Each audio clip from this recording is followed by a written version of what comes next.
but hell, I don't know it at all. One thing that's certain, and I think old Hank would agree, that sure don't sound like country to me.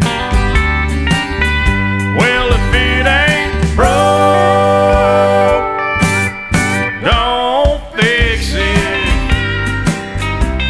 If it ain't Johnny, Merle, or Hank, or Waylon Jennings, if it ain't got that honky-tonk horn like Ernest Tubb had from the start, if it ain't broke, don't fix it.